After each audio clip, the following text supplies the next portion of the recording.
Tá? Boa noite, pessoal. Estamos iniciando aqui o nosso webinar sobre gestão de obras civis residenciais. Sejam muito bem-vindos. Desde já quero agradecer aí pela participação, pela disponibilidade aí de todos em participar conosco, né? E aprendermos juntos, porque é um conteúdo muito interessante, prático e muitas vezes, principalmente aí para os engenheiros civis que estão se formando, né, os futuros engenheiros e também os que já trabalham na área, terem oportunidade aí de conhecer um pouco mais da prática, né, além do que se vê na teoria. Inicialmente, quero me apresentar a vocês aí, para quem não me conhece. Meu nome é Leonardo Bretas, sou especialista em gerenciamento de projetos e contratos. Eu sou pai do Samuel, do William e da Nina, só que a Nina é um pet, né? Uma shih tzuzinha. Sou esposo da Cris e já trabalho aí há muitos anos dentro da área de gestão de projetos, contratos e obras. Espero que vocês aproveitem bastante o conteúdo, que hoje nós vamos receber aqui o engenheiro Fred Rocha, que é especialista também em obras civis residenciais. Desde já também te agradeço, viu, Fred, pelo convite, e quero pedir aí para você se apresentar para a turma aí, tá? Pode ficar à vontade. Beleza, boa noite pessoal, tudo jóia? Léo, obrigado aí pelo convite, né, de estar aqui dividindo um pouquinho de conhecimento contigo, com a turma aí que está assistindo. Eu trabalho em empresa de construção civil, né, trabalhei quase 17 anos na consultora Caparaó. Hoje eu estou na Ânima Engenharia, atuando aí como supervisor de obras. Então a gente já fez um pouquinho de tudo aí nesse ramo comercial e residencial. Então, tamo junto.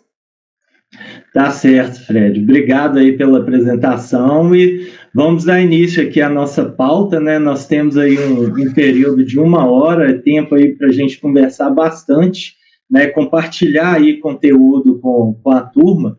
E para poder começar aqui o nosso assunto, já começando do início, né? Acho que obra, projeto, ela se inicia antes do início oficialmente, propriamente dito, né? Como todo projeto aí.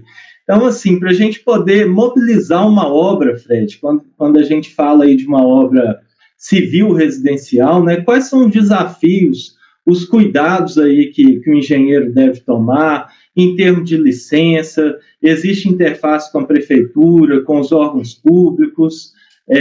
Como que funciona, né, esse período aí de mobilização, se é somente o engenheiro que faz tudo, se ele precisa aí de uma equipe para poder apoiá-lo, né, em função aí do porte da obra, a contratação da equipe, como que funciona aí um pouquinho dessa mobilização de obra? Vamos lá.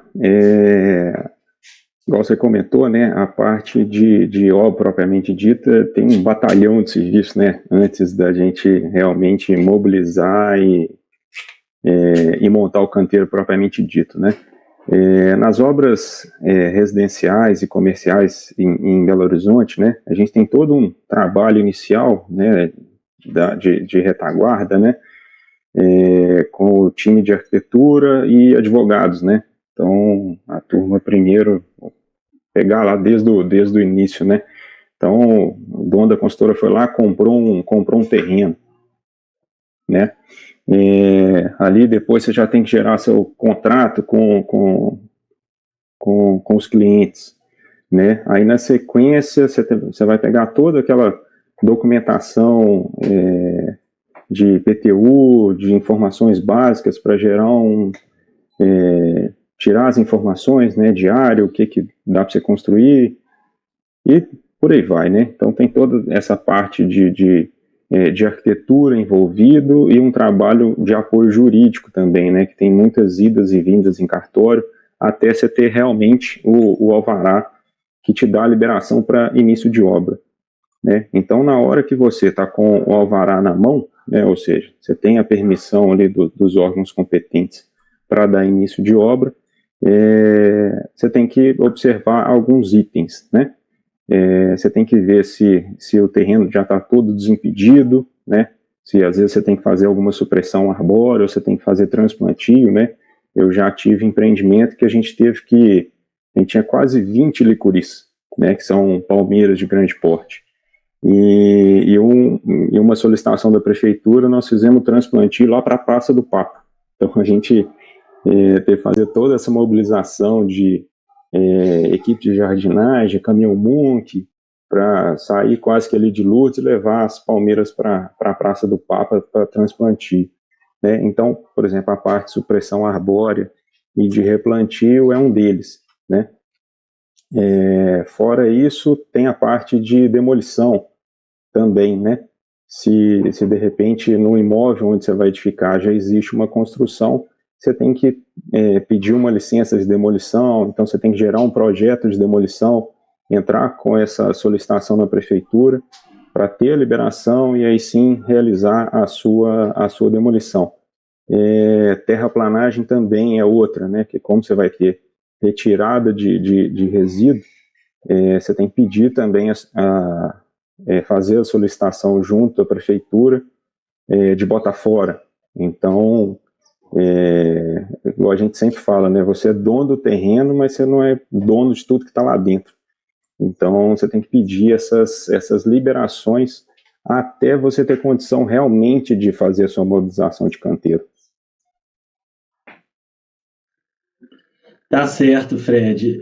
Antes da gente dar sequência aqui no assunto, quero dizer para a turma aí, pessoal, aproveitem o chat, né, para vocês escreverem aí nos comentários as suas dúvidas, suas perguntas, falar aqui com a gente, né, se tiver o som, ele tiver com algum problema, avisa aqui para a gente, se tiver chegando tudo bem, também pode falar, pode dar o boa noite aí, que a gente gosta de interagir bastante com vocês, então fiquem aí à vontade, tá? Tô vendo que tem uma turma boa aqui já, para utilizarem do chat, né, e gerarem essa interação conosco, porque isso é bem bacana e o que nos motiva, né, a sempre produzir conteúdo aqui para vocês.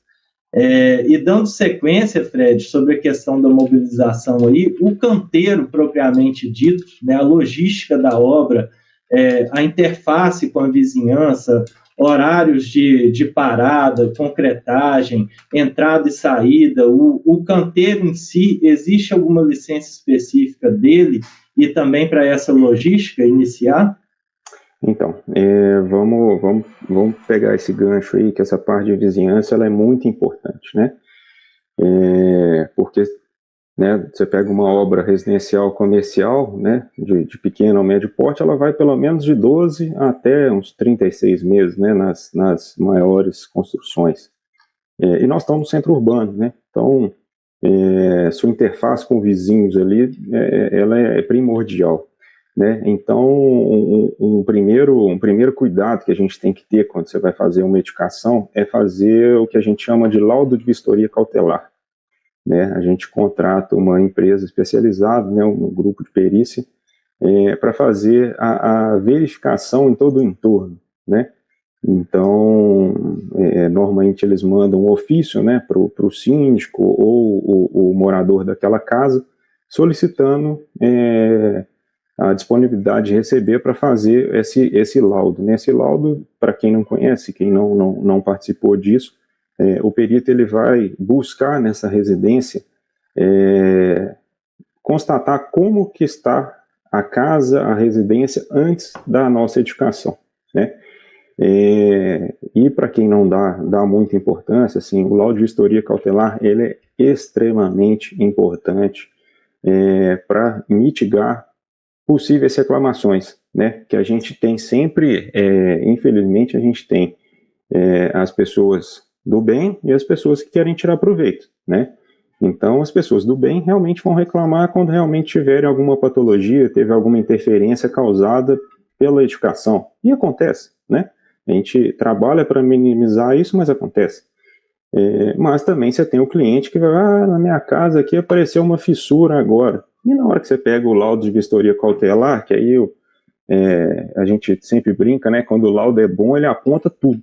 De ponta a ponta, desde a pequena até a grande patologia.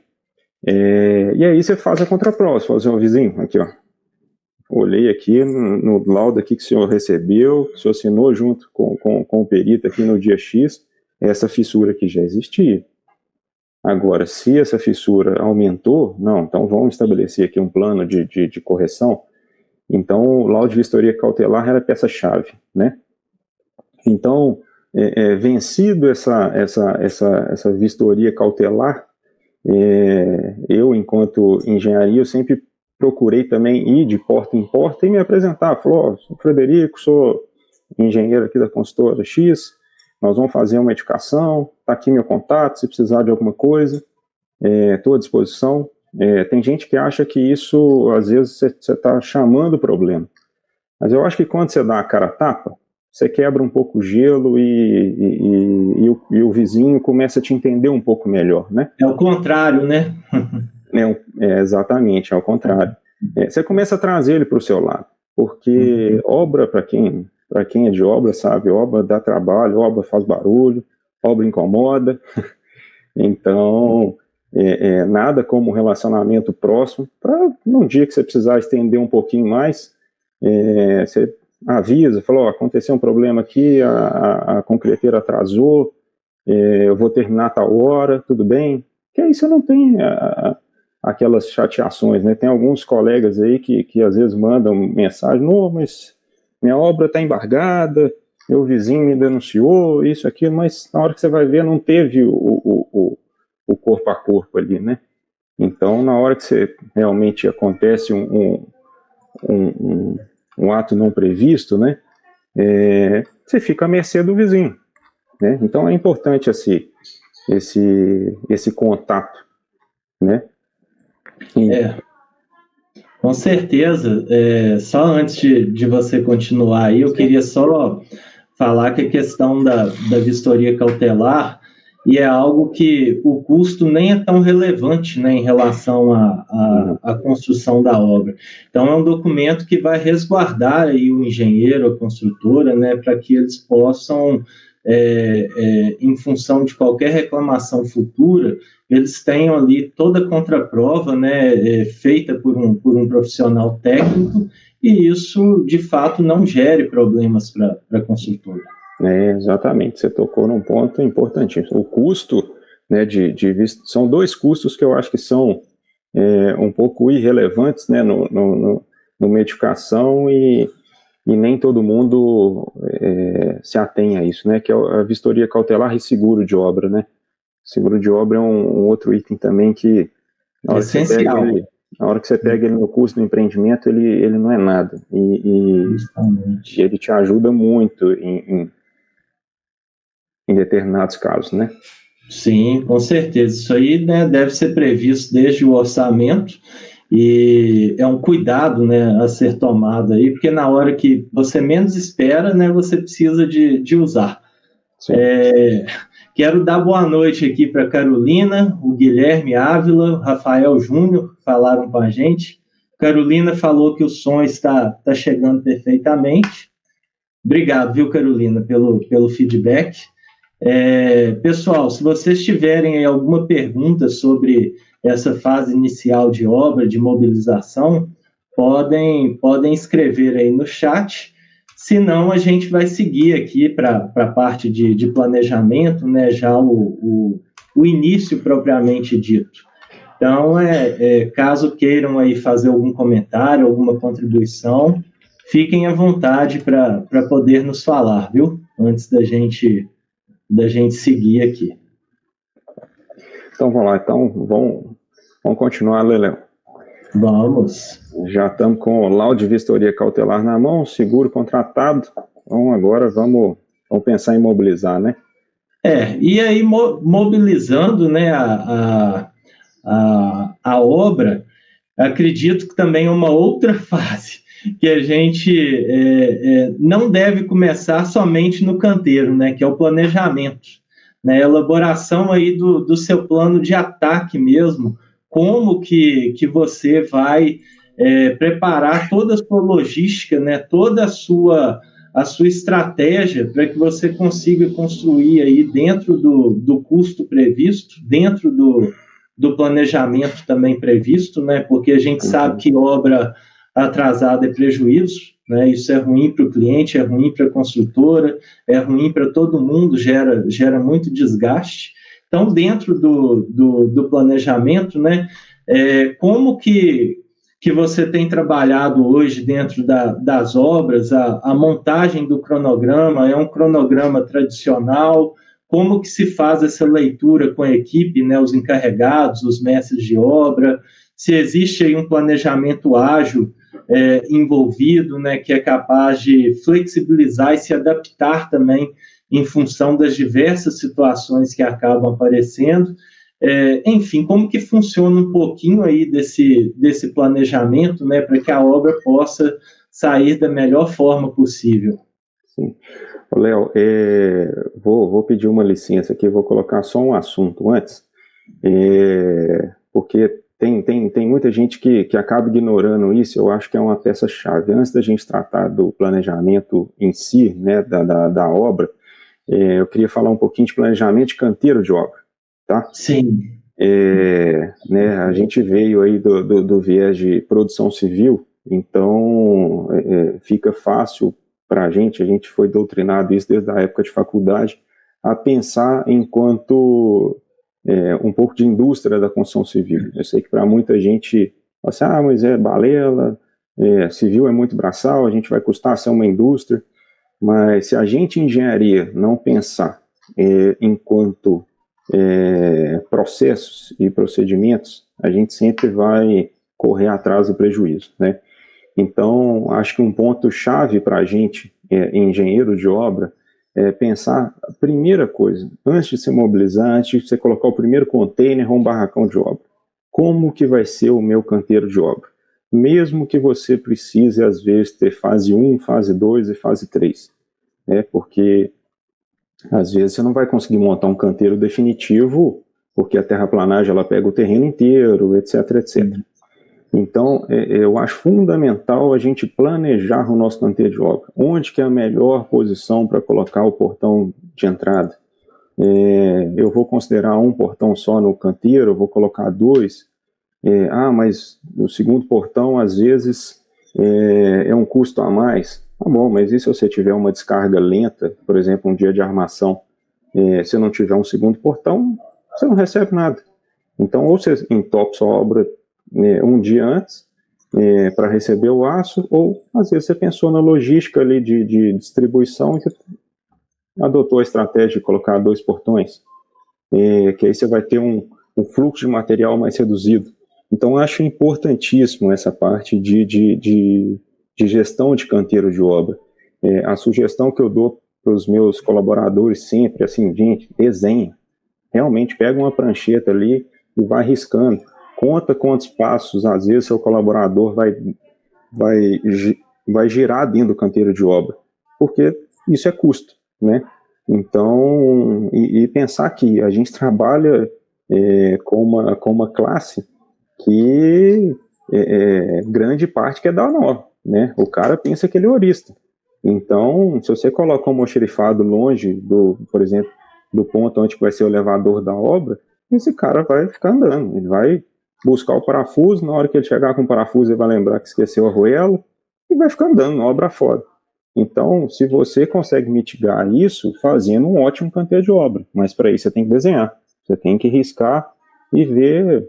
Eu brinco assim, a contagem de passos ela é fundamental, porque você ganha muito. E o canteiro que você falou, na realidade, eu acho que a gente vai até um pouquinho além, porque tem que ter um projeto do canteiro de obras, né? Não é nem só um simples croquis, mas um projeto que demonstre aí toda a funcionalidade, né, da operação durante a execução da construção. Sim, sim, sim.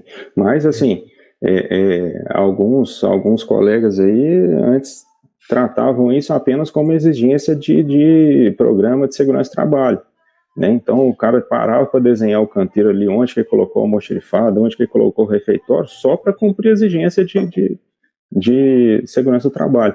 E hoje, igual você falou, hoje é um requisito. Nós estamos entrando agora com um projeto elétrico também, né, Léo, que virou exigência também de segurança do trabalho, e está chegando agora, vira o ano já com a portaria de projeto de incêndio, de combate a incêndios também, de canteiro de obra. Justamente. Então, mais que nunca é importante esse desenho do canteiro, mas de forma racional mesmo, questionando, você desenha uma vez, pô, será que o lugar que eu destinei aqui, meu almoxarifado, ele ficou numa posição estratégica? Como que está a minha portaria? Como que está a minha distribuição de funcionário?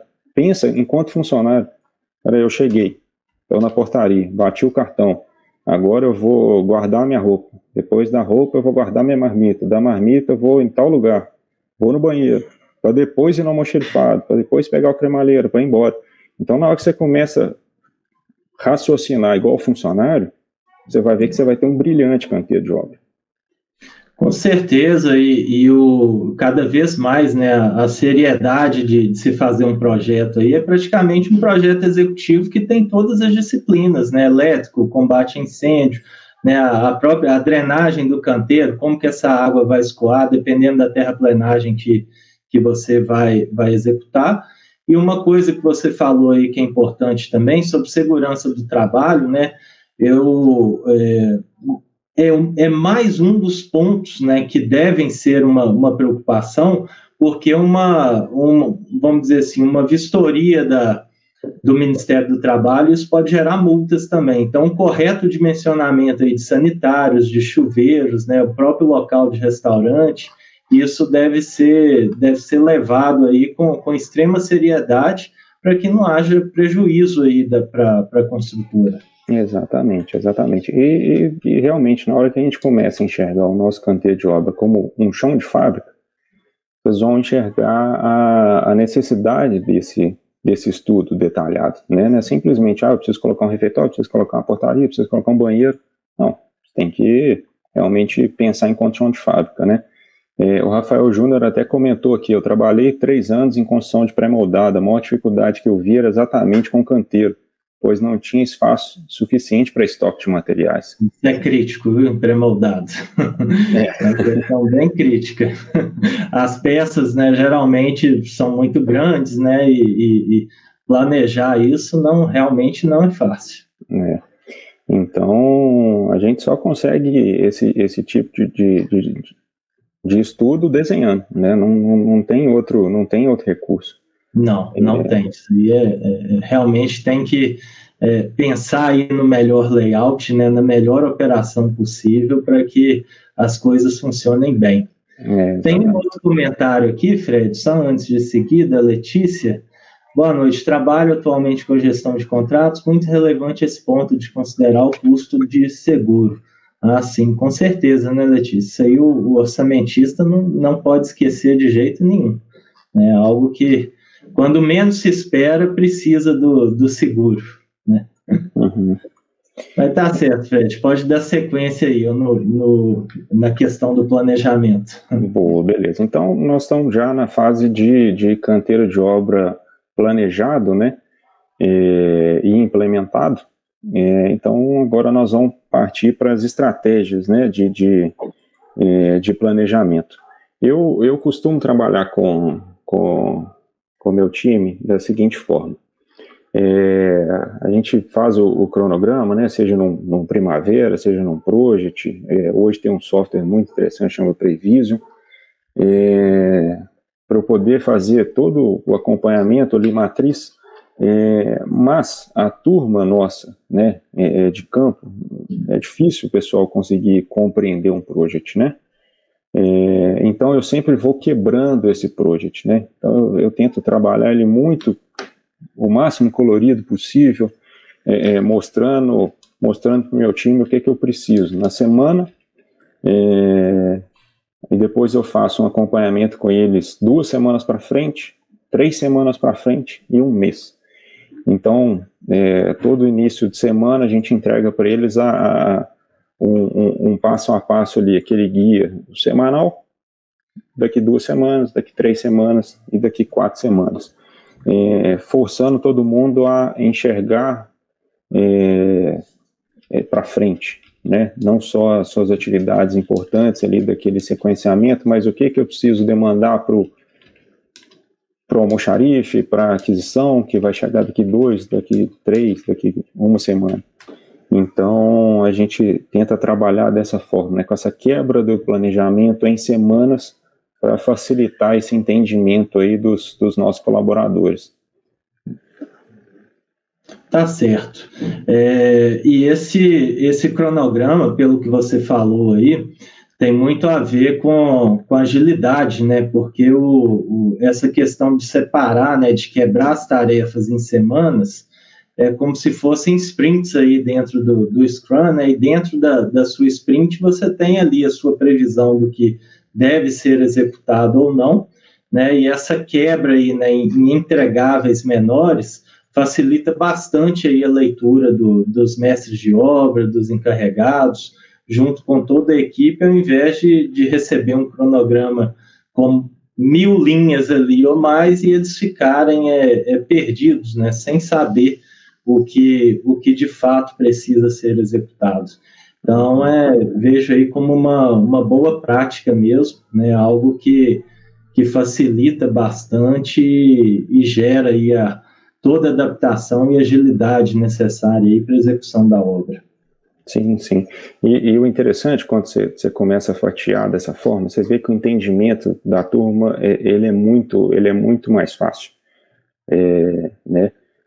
A gente trabalha com canteiro, então você tem sempre o mestre mais ativo, às vezes o mestre que não quer ir mais ou menos na toada que ele acha mais coerente. Então, na hora que você coloca na mão dele que está ali mais palpável, né, ou semanalmente, ou em curto espaço de tempo, você vê que eles assimilam de uma maneira muito mais fácil, né? E aí eu quero chamar a atenção para um ponto também que é importante. Aí mensalmente, na hora que a gente faz a reunião de aproximação, né, que eu consigo mostrar para eles o que a gente fez, o que a gente deveria ter feito e o que faltou fazer, né, com as tarefas atrasadas. Na hora que você traça o plano de ação com o time, é muito mais fácil a percepção, né, porque ele já tem na mão dele qual que é a ação. Então você não fica falando muito de futuro, sempre o presente está muito perto. E também te dá uma possibilidade de tirar proveito de velocidade de obra. Às vezes você consegue imprimir um ritmo um pouquinho mais acelerado, então na hora que você está ali no dia a dia e o convencimento aos liderados de que a obra está propícia para você dar uma acelerada nela, tirar proveito de alguma situação, ela está fácil, né? Ela não fica aquela promessa, vamos tentar fazer isso aqui. Não, está palpável, está na mão. Com certeza, né? Uma visão totalmente próxima à execução de fato, né? Não existe, não tem como não saber, né, o que está acontecendo. Uhum. Só antes da gente terminar essa parte de planejamento, tem um comentário aqui da Carolina. Eu recomendei alguns módulos para os canteiros das obras e já percebo muita diferença em diversas obras da empresa, mas existe um ponto que ainda não consegui adequar quanto a estoque de tubos e ferragens. Algo como estaleiros próximo a rampas seria mais efetivo?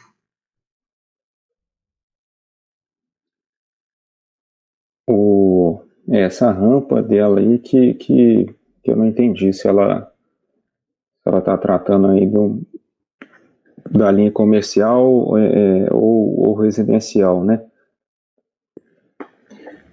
Carolina, se você puder especificar aí um pouquinho mais, porque eu estou entendendo, Fred, ela está querendo, acho que a preocupação dela aqui, um ponto crítico, né, seria esse estoque mesmo de tubos e ferragens, né, que realmente tem um volume aí considerável. Então, dentro aí das suas obras, como que que é feita essa logística, né? Agora, sobre as rampas aí, se ela puder explicar aí melhor o que ela quer dizer. Vamos lá. Eu sempre penso da seguinte forma, né? Tem obra que a gente consegue você colocar algum equipamento de apoio, né? Hoje em dia está em alta aquela mini grua, né? Que ela tem a cara de uma grua mesmo, mas ela tem 6 metros de lança, né? E ela tem sido bem ágil, sabe? Para quem não usou, fica a dica aí, principalmente para obra residencial e vertical. Ela ainda tem um custo acessível, né? A última vez que a gente colocou, acho que estava mais ou menos 4.500 aí o valor mensal. E ela te permite, principalmente pegando o gancho em armadura, né? Você coloca, ela vai ficar fixa, né, num ponto, então você coloca ela perto do seu portão de acesso, de modo que você já consiga tirar do caminhão e ela vira né, num raio ali de 6 metros e consegue já colocar numa posição estratégica. Eu normalmente gosto de armazenar muito a armação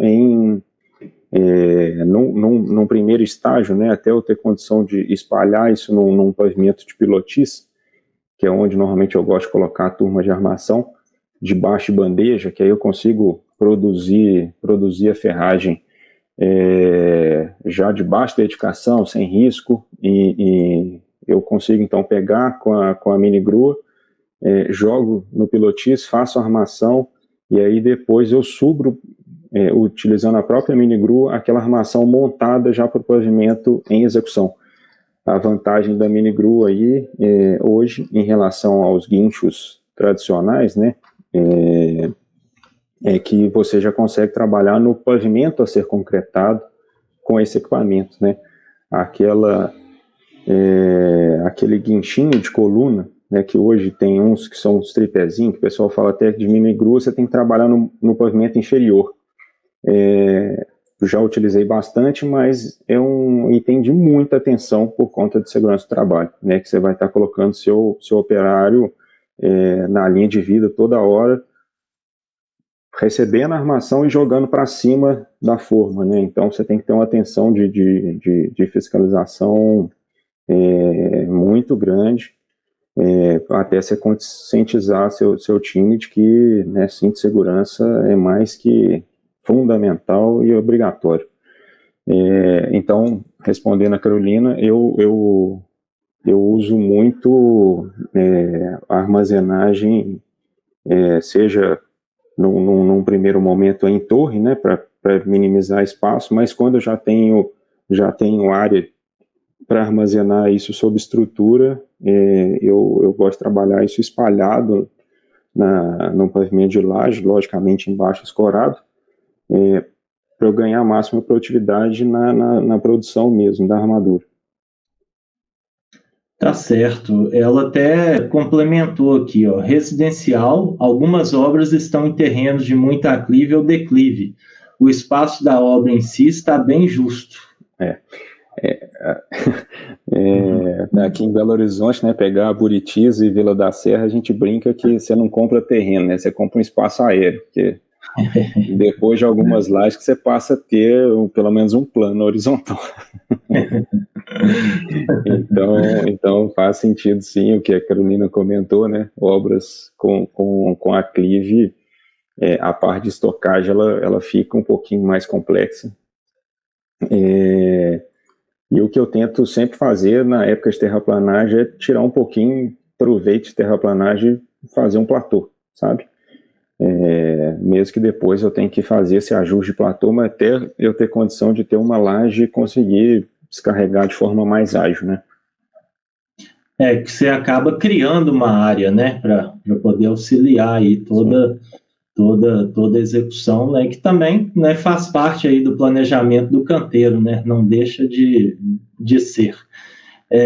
Nós falamos aqui, né, bastante aí sobre a mobilização, o planejamento do canteiro, o planejamento da obra em si, mas já partindo aí na execução mesmo, né, a obra já iniciada, Fred, quais são aí os maiores gaps, né, dentro da própria construção que o engenheiro ele enfrenta, né, assim, os maiores desafios em termos de quando ele começa, ele está com o projeto em mãos e fala, agora eu tenho que começar a construir. Quais são, assim, pelo menos uns 3 principais gaps aí que ele enfrenta? Você poderia falar para a gente? Vamos lá. Hoje somado aí essa parte de planejamento, eu acho que cabe a gente, engenharia, a gente criar o nosso plano de contenção de riscos, né? Na hora que a gente começa a descrever numa folha todos os nossos possíveis riscos, né, que vão contribuir aí durante a nossa construção para ser um empecilho, a gente começa a pensar em formas de mitigar esses riscos, né? Então, isso ajuda demais nessa resolução dos gaps que você comentou, né? Então, o principal desafio, né, do engenheiro de obra ele não pode perder recurso, né?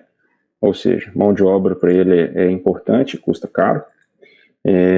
O gerenciamento de recurso também, de aquisições, ele é importantíssimo. Então, obra sem estoque, obra sem uma boa logística de recebimento, ela morre de fome, literalmente.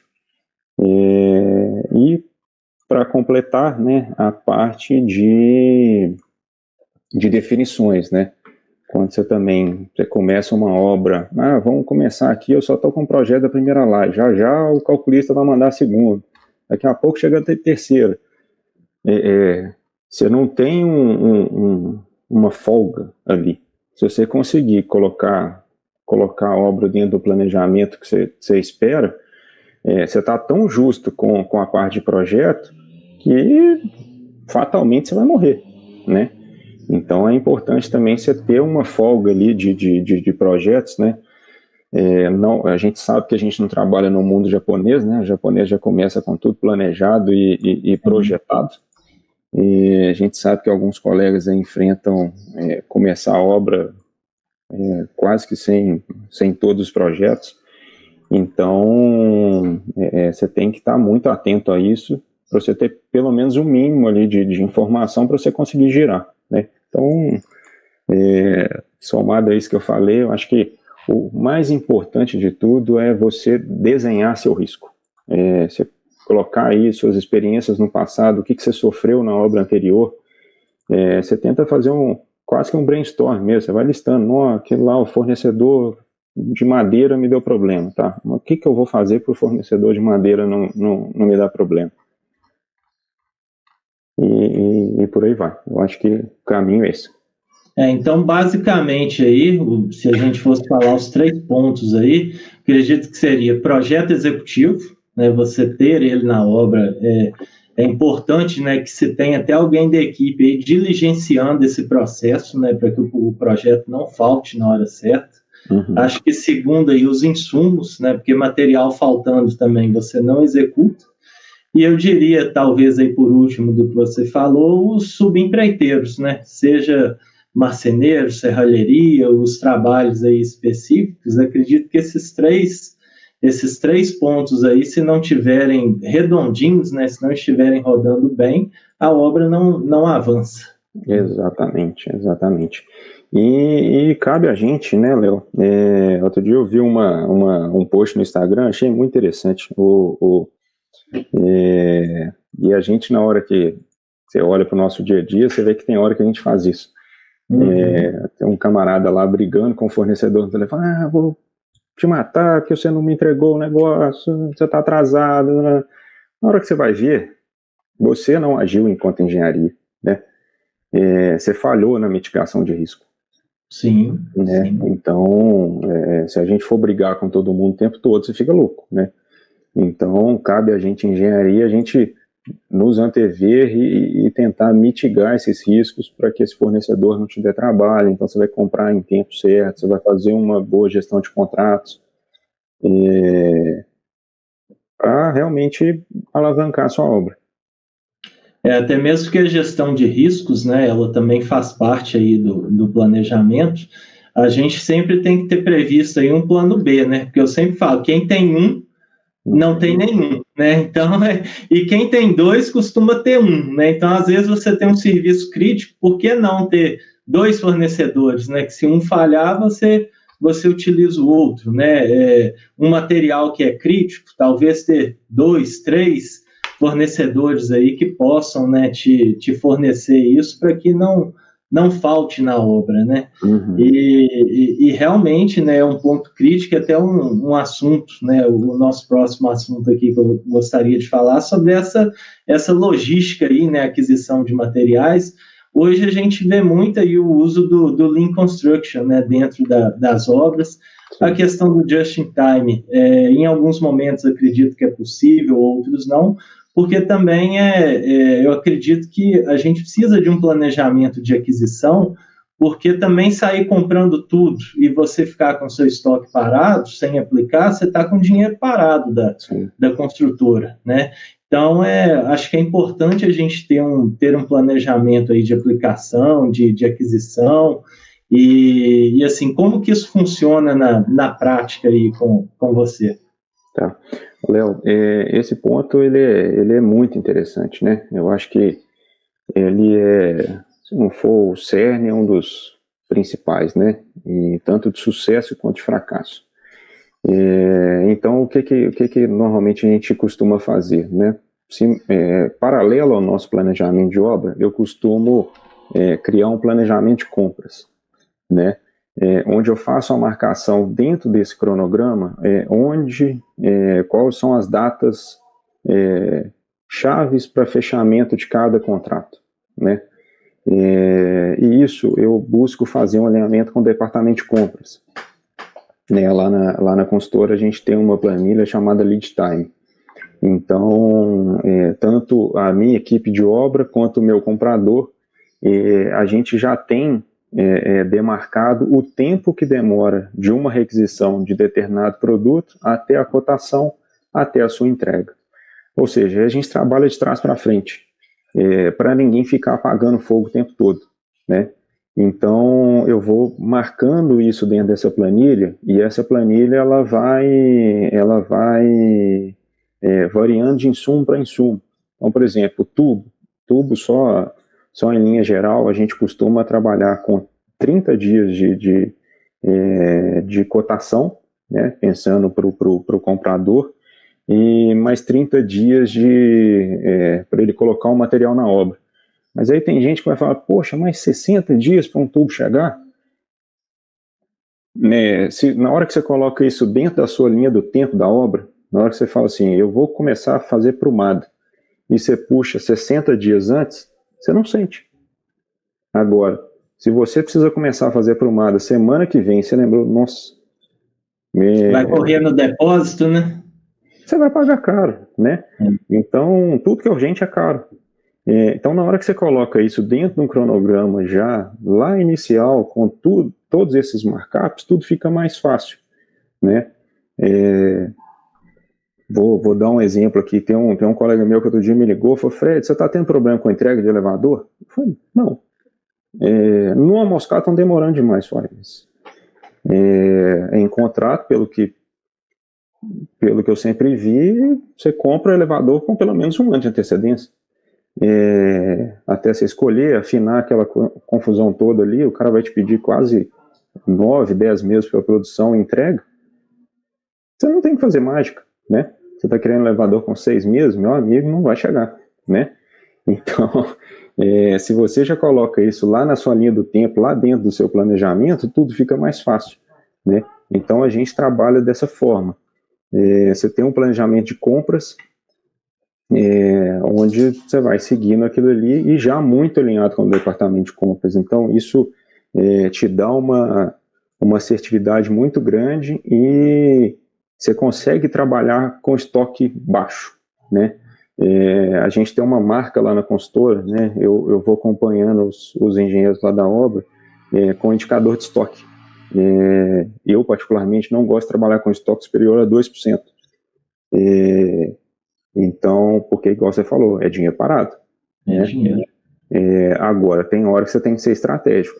Você tem que saber o que comprar, quando comprar. Recentemente, eu acho que vários colegas passaram por isso, né? Aço estava uma loucura. Então, você fala, Fred, você já comprou mais que 2%? Sim, eu já coloquei 2 palmeiras de aço na obra estocado, porque eu sabia que o mercado estava ruim. Então, eu preferi colocar o material na obra, um insumo caro, mas eu não parei, eu não tive gargalo igual teve colega meu que me ligou, falei, pelo amor de Deus, onde que eu compro uma barra de 6.3? Não tem, ninguém tinha, né?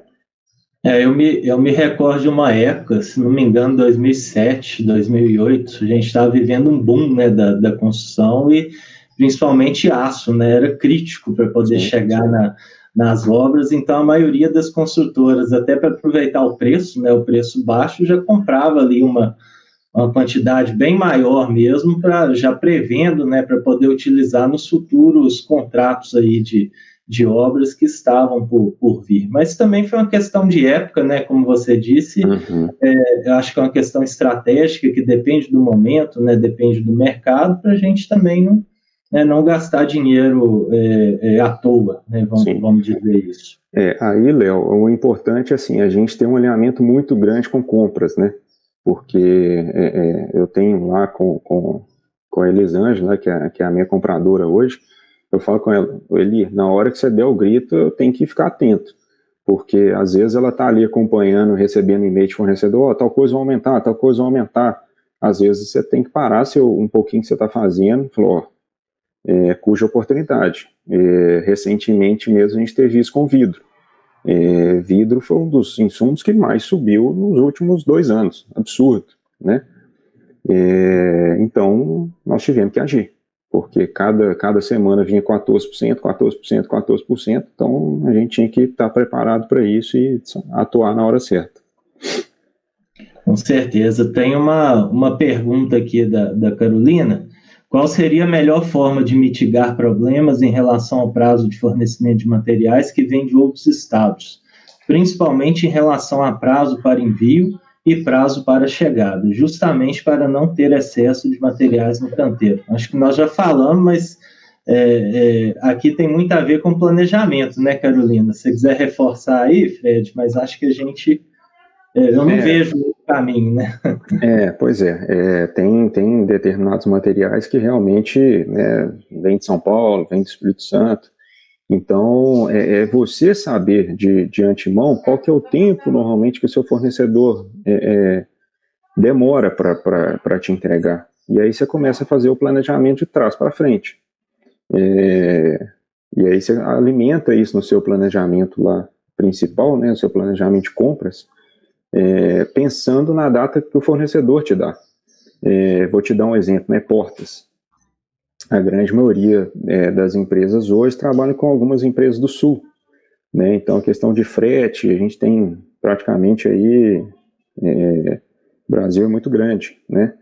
Então, o transporte normalmente é 1 semana, né?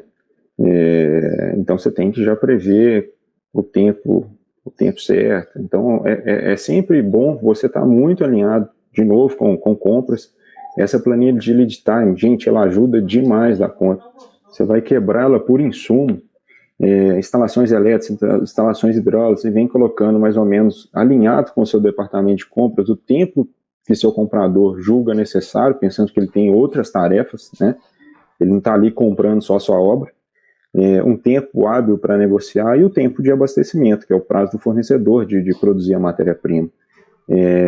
Igual eu citei, né, elevador eu considero nos meus planejamentos 365 dias. Eu sei que o elevador chega em 10 meses, mas eu vou ter um tempinho ali, porque às vezes agarro na diretoria para escolha de especificação. Antigamente, elevador, como se diz, internamente era só aço inox e espelho. Hoje em dia, você tem painel de madeira, você tem um tanto de especificação possível, né? Então, se você trabalha muito alinhado ali, às vezes agarra no dono da empresa, que ele demora a definir. Então, cabe a gente correr antes. E também faz parte, né? Igual você falou aí, existem o engenheiro de obra ele acaba sendo muito mais do que somente um conhecedor técnico, mas é necessário que ele seja um gestor aí, e principalmente, gente, né, a habilidade de comunicação nossa, negociação e persuasão, ela tem que ser extremamente desenvolvida e aprimorada, porque a gente vai lidar aí, né, com o dono da empresa, com o cliente, com a vizinhança, com todo mundo. Então, quanto mais esse relacionamento for próximo aí, né, como você até citou aí no início, que você vai na vizinhança, conversa com o pessoal, isso é extremamente favorável ao processo como um todo, porque estreita as relações, né, e você vai gerenciando aí os seus stakeholders, né, as partes envolvidas da melhor forma possível. Sim, e sem muito estresse, né, Léo? A gente tem alguns até fornecedores ao longo do tempo que já me falaram assim, Fred, pô, eu gosto de trabalhar com você, que você não briga, você não dá porrada, você não dá tapa na mesa. Cara, não precisa ser doidão para ser engenheiro de obra, não.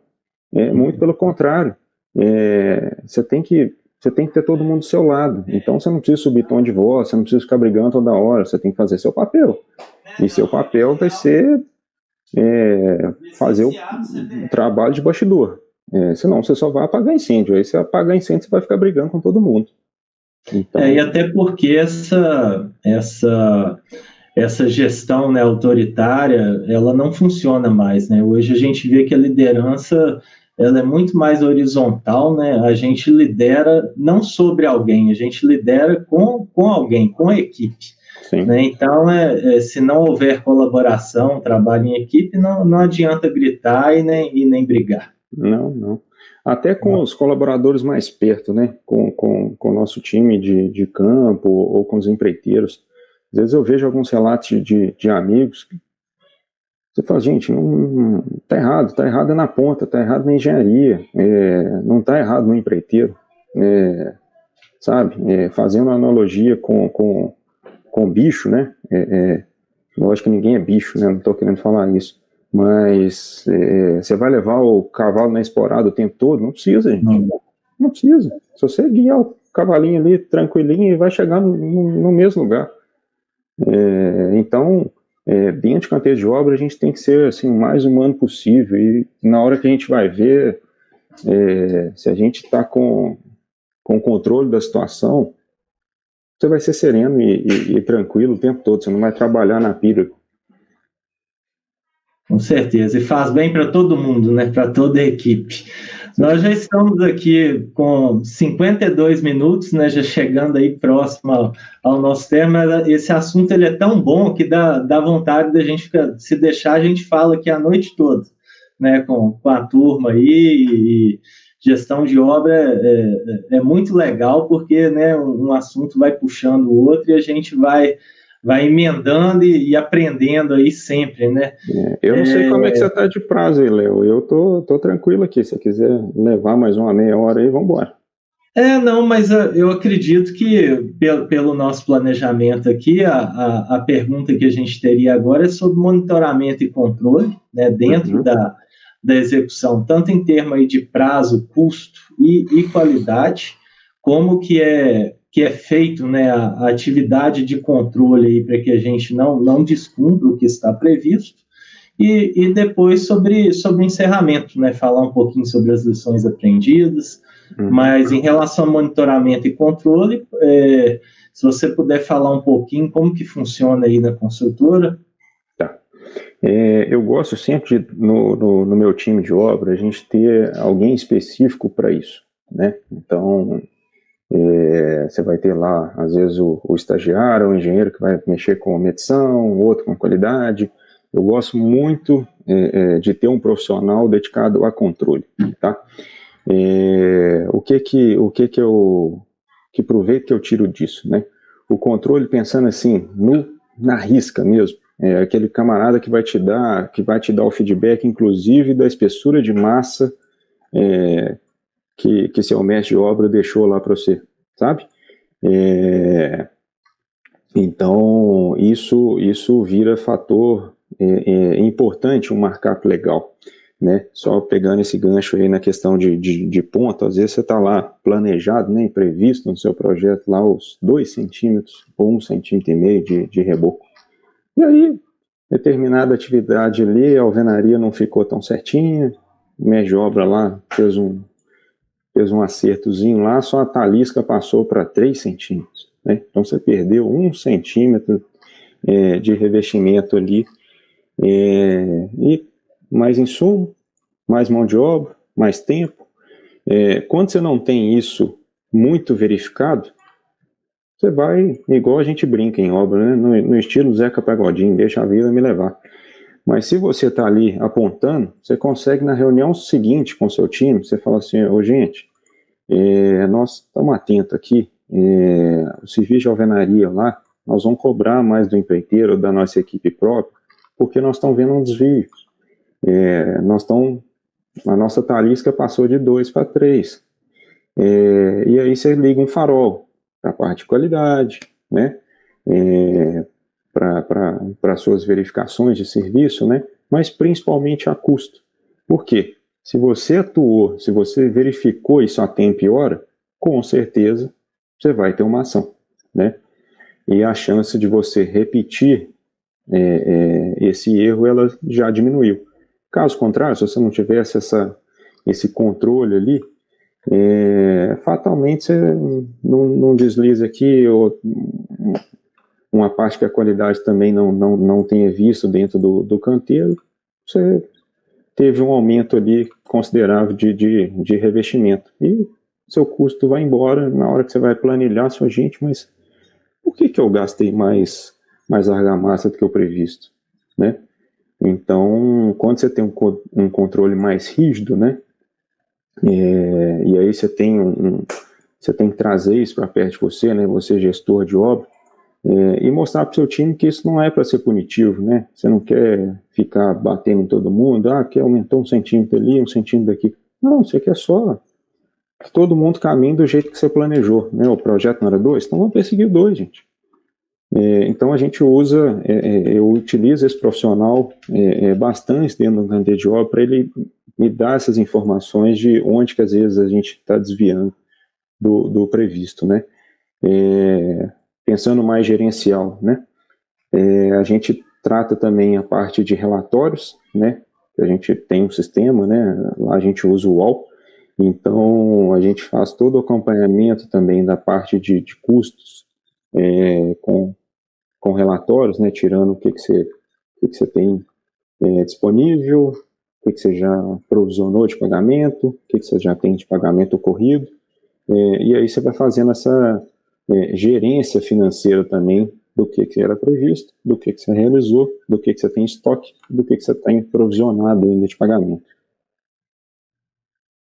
Bem bacana, né, esse controle, e até o exemplo que você deu aí, a princípio ele é pequeno, né? Você executou uma parede com uma espessura além do que está previsto em projeto, ou que foi determinado, né, pela construtora, junto com toda a equipe, e isso, né, se não for cumprido, no final das contas, né, é um somatório que você vai gastar muito mais argamassa e vai ter um desperdício, né, um prejuízo muito grande ali para a construtora, né, e que ela vai acabar desembolsando um valor que não estava previsto. Sim. Então, às vezes, esses pequenos pontos aí que é o ladrão, né, é o buraco por onde está saindo ali o seu prejuízo, e realmente precisa ser monitorado para que a obra tenha aí uma excelente performance, né, que é o que a gente prevê. E aí, Léo, somado a isso, né, quando você tem também um departamento atuante de qualidade, né, dentro do canteiro de obra, que aí você vai fazendo as verificações de serviço ponto a ponto, você vai alimentando esse controle, né? E o que eu sempre costumo ter nos empreendimentos que a gente gerencia, isso muito amarrado com o contrato. Então, como a gente tem uma gama grande de empreiteiros trabalhando, eu não quero, como se diz, ser o carrasco e descontar nada de ninguém, né? Eu sempre falo isso com meus empreiteiros. Mas se eu apontei um desvio e esse desvio foi por falha, eu não vou assumir o custo, não. Então, eu já faço a previsão disso em contrato. Se eu consigo pontuar para ele que ali foi uma intercorrência dele, né, foi uma falha, você consegue atuar, monitorar e realizar também depois esse desconto em medição, né? Então, você atua nessas duas vertentes. Então, você precisa ter uma qualidade muito forte, um controle bem definido e amarrado de novo lá atrás em contrato, para isso não ser problema. Vou dar um exemplo, né? Tem um colega meu que outro dia falou: Fred, poxa, eu tô passando um aperto aqui, cara. Onde que eu tô trabalhando, eu tô brigando demais aqui com o pessoal, questão de organização. Eu organizo, o cara vai lá, faz a desforma, deixa tudo sujo. Eu falei: meu cara, como é que é seu contrato? Ele me mandou, eu falei que põe uma cláusula lá no próximo que você vai fazer, que se ele não fizer, você vai descontar, e você já coloca lá custo homem-hora, e aí você vai contar, você vai colocar seu custo homem-hora, não o custo seu do funcionário fichado. Às vezes você vai ter lá o terceirizado que vai fazer a limpeza. Então quanto que você vai pagar de um ajudante hoje terceirizado, uns R$150? Você vai colocar esse valor em contrato, porque, gente, a parte mais sensível do ser humano continua sendo o bolso. Então, de novo, você não precisa brigar com ninguém, você só vai mostrar para ele, falar: meu amigo, você está infringindo meu contrato aqui, você tinha que me entregar a parte limpa, meu canteiro de obra está sendo prejudicado, meu técnico de segurança tem reclamado, só que você não está fazendo. Eu já te avisei uma vez, te avisei duas, estou descontando. Gastei X homens aqui para realizar a limpeza. Te garanto que na próxima laje esse cara colocou gente para limpar. Infelizmente, né, a gente não almeja chegar nesse ponto, né, de ter que virar um desconto, mas se você aponta uma vez, aponta duas e o erro persiste, né, eu não vejo outro caminho que não seja o desconto em medição. Sim. E até mesmo porque o que é combinado não é caro. Né? Então, se isso está previsto em contrato, exatamente, isso tem que ser cumprido.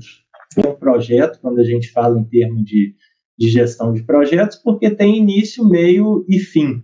Né? E eu sempre falo que, às vezes, o término de uma obra são tantas coisas, tantos documentos, ele acaba acontecendo depois do encerramento, né? da execução propriamente dita. E uma coisa que eu acredito que é importante são as lições aprendidas, né? Porque dentro de uma construtora a gente tem diversas obras, e compartilhar, né, as lições aprendidas aí com os colegas, com a empresa, isso é muito importante. Essas práticas dentro da construtora aí, vocês utilizam, Fred, de compartilhar, às vezes até mesmo durante a obra, mas eu falo no encerramento porque você tem ali todos os registros, né, do que aconteceu, do que você fez, como que você mitigou certo risco. Então, acredito que essa transmissão de informações aí, ela agrega e muito, né, para o conhecimento aí de todos. Sim, sim. Na hora que você finaliza, né, você finaliza um empreendimento, eu acho que é importante você, igual você comentou, né, você passar a régua, né? Então, você trata os pontos positivos, os pontos negativos, as possibilidades de melhoria, e aí você pega todo o time, às vezes, envolvido ali, né? Então, eu gosto muito de colocar compras, colocar orçamento, colocar arquitetura, e a engenharia junto, né? E aí você dá voz para todos da equipe, né? Colocarem seus pontos positivos e negativos, e experiências vividas ali, né? Dali você consegue, normalmente a gente sempre encerra essa reunião com um briefing para um novo empreendimento muito melhor, sabe? Tanto na parte de arquitetura, né? Já alguns itens que poderiam ter sido corrigidos em projeto e acabou que você conseguiu ir visualizando isso durante a execução. Você devolve muita informação para o orçamento, né? A gente às vezes tem alguns colegas, e a gente já viveu isso também, você fala: porra, mas no orçamento o cara não viu isso. Pô, mas Eu passei. Eu fiz uma listinha ali de tudo que às vezes passou batido ali e devolvi isso para o orçamentista. Se não, gente, não é difícil, né, ter aquela inspiração divina. Então, você tem que fazer a sua parte, você tem que ir retroalimentando o sistema, né? E essa questão de orçamento que você falou aí é importante, porque a própria construtora passa a ter o banco de dados dela com os índices dela, né? Ao invés de consultar somente índices teóricos, né, de publicações, ela passa a conhecer melhor aí a sua produtividade, seu índice de perdas, de desperdício. Então, isso vai virando um conhecimento que não tem preço, né, para que o construtor, né, a diretoria, ela possa otimizar os seus resultados, porque uma obra hoje a gente sabe que a margem de lucro é baixa, ninguém faz obra com a margem de lucro altíssima, né, para poder falar, eu vou lucrar aqui muito dinheiro e infelizmente, né, até no mercado que a gente vive, né, no atual cenário, isso é muito difícil. E o lucro que já é baixo, acabar dentro desse lucro já é difícil, né? Então, ainda mais prever algo que seja exorbitante. Então, tudo vai aí da nossa gestão e controle mesmo. Com certeza. E lembrar, né, que, né, a engenharia civil é um dos poucos itens que o consumidor ele lembra que a garantia realmente existe. Então, tem vários itens aí que a gente não cobra garantia e construção civil existe garantia. Então, além de refazer bem feito, com muita inteligência, porque senão o custo, uma hora ele chega para a consultora, né? Então, cabe a gente, né, ter essa consciência sempre, né? Com certeza. Muito legal, né, a forma aí que você tem gerenciado, né, junto à equipe, né, junto a seus fornecedores, a execução aí das obras que você gerencia. E, assim, quais as dicas que você daria aí para a turma que está finalizando a faculdade ou novos engenheiros aí que estão nos ouvindo? O que eles precisam, né, ou seria recomendado aí como boa prática seguir para que tenham aí sucesso nos seus empreendimentos? Ô Léo, eu acho que antes de mais nada, né, a gente já foi estagiário, já foi engenheiro recém-formado, a gente tá com aquele, como se diz, aquele tesão todo, né, para pegar e fazer acontecer, e a gente vê ao longo do tempo que, assim, a melhor ferramenta que a gente tem, gente, é planejar, né? Então, você convencer aí, às vezes, diretoria, a gente gastar um tempinho com isso, né? Eu sei que às vezes é difícil, tem gente que realmente fala, não, eu não tive tempo, eu cheguei hoje na empresa, amanhã eu já tenho que começar uma obra. Tá bom, tenta tirar um tempinho, mesmo que seja 24 horas. Pensa lá, rascunho, pensa igual eu falei, pensa no canteiro de obra, né? Tenta pensar etapa por etapa onde que você consegue atuar. E assim, às vezes eu vejo que muita gente pensa no planejamento muito macro. Eu acho que quanto mais reduzido você trabalhar, igual eu comentei aqui no começo, né? Você trabalhar aí com horizonte de 1, 2, 3, 4 semanas, isso fica muito mais palpável, né? Você consegue mostrar para o seu time onde agir, o que agir, como agir. Então, o planejamento ele fica mais fácil. E a gente sabe que tem muito engenheiro de obra que, como se diz, ele é engenheiro, mestre, encarregado, porteiro. Então, às vezes fica fácil, né? É fácil falar, né? Mas nas pequenas ações ali que você vai conseguindo fazer essa quebra de planejamento, trazendo isso para mais próximo, vocês vão ver que a performance ela melhora demais, né? E tentar, né, como dica final também, dividir isso com seus liderados da forma mais lúdica possível, né? Porque quando às vezes a gente entrega uma parte mais gráfica, mostrando coloridinho lá para ele, quais são as tarefas da semana, na semana seguinte, onde que ele vai estar em cada pavimento. Você vê que, assim, o cara não gasta raciocinando, está desenhado, sabe? E ao passo que, assim, eu já tive colaborador meu que falou, não, Fred, agora você falou minha língua. Na última obra que eu estava, o cara me entregava uma tabela lá cheia de números, cheia de data, eu não falava, porque eu não entendia, porque eu ficava sem graça. Mas é isso, a gente não pode querer que o nosso mestre, que o nosso encarregado consiga ler, principalmente um projeto do jeito que a gente lê. Então, quanto mais lúdico a gente fizer, realmente, fazendo quase que desenzinho, você vai ver que a performance de time, ela aumenta muito. E a simplicidade é o segredo aí do sucesso, né? Não adianta ter um cronograma mega detalhado, mas que quem deve entender não entende, e aí a obra não flui, né? Ela não é executada aí conforme o planejamento. Ô, Léo, e só finalizando, né? Uma hora você comentou, a gente já emendou em um outro assunto, né? Sobre Lean Construction. A gente vê, às vezes, algumas dificuldades aí de algumas pessoas pensarem na obra como uma maneira contínua, sabe? Então, assim, uma dica que eu dou para quem mexe com planejamento, quem mexe com a parte de gestão de obra, não precisa inventar muito, né? Então, se você, hoje, pensando em estrutura, se sua velocidade de estrutura, ela está num ciclo ali de 7, 8 dias, se você começa a planejar suas próximas atividades seguindo essa mesma velocidade, você tem uma obra linear, tá? Às vezes a gente pega alguns planejamentos para tentar dar um apoio, e aí você vê que o cara correu na estrutura, ele tem 7 dias, depois a alvenaria dele passou a ter 12, depois o reboco está descasado também, já com outro ciclo. Então, quando você começa a adotar um ciclo comum, você vê que você não tem aquele pico na obra, né, na hora que você vai gerar seus gráficos.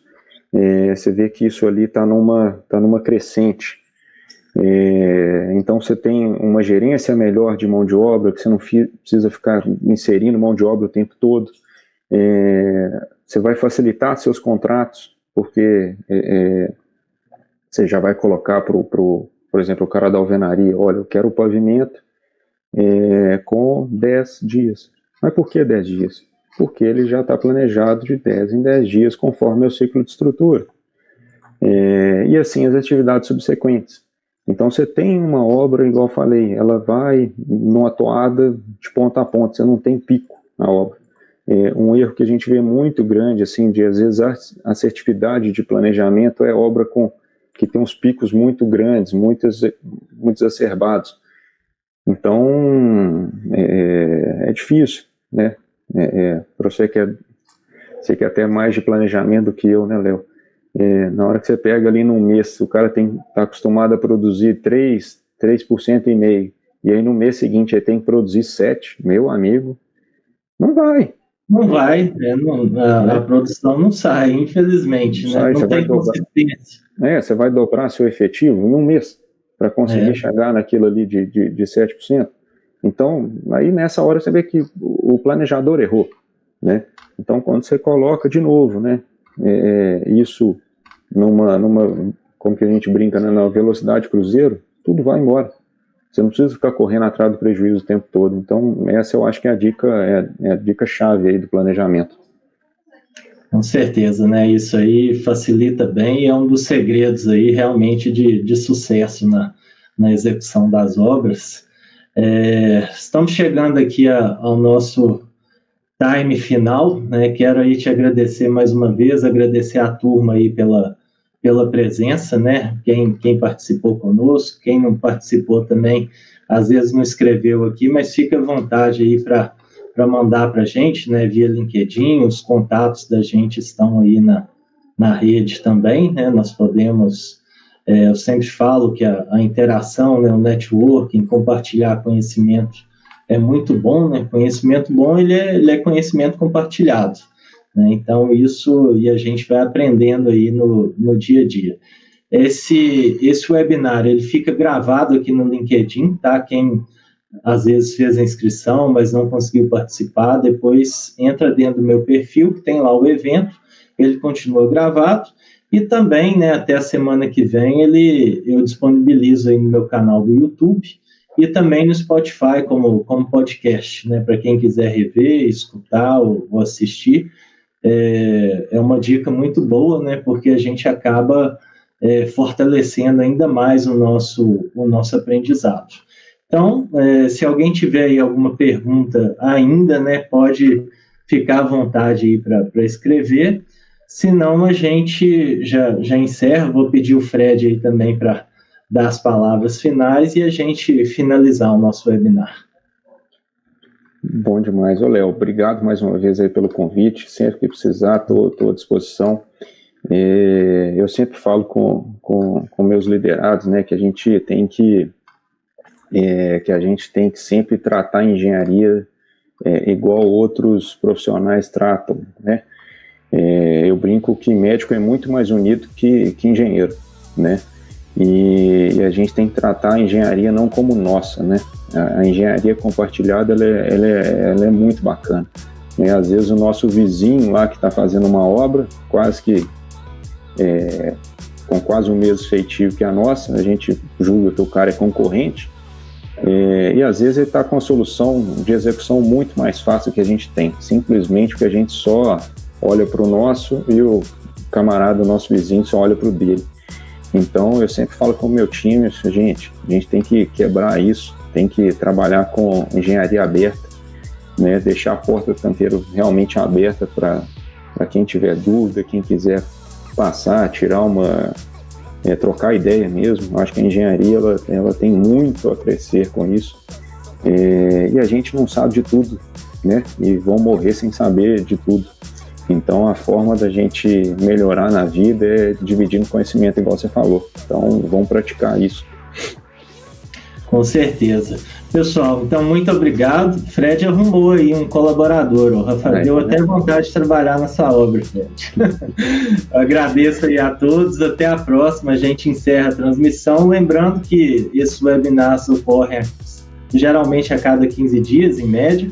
A gente tem mais um agora, né, em dezembro, com o Ricardo Vargas, sobre tendências do gerenciamento de projetos. Então já fica o convite aqui a todos, né, vai ser no dia 1º, para que vocês participem também. Grande abraço a todos, grande abraço, Fred. Estamos encerrando. Gente. Tchau, tchau. Valeu. Um abraço para vocês. Tchau, tchau. Tchau.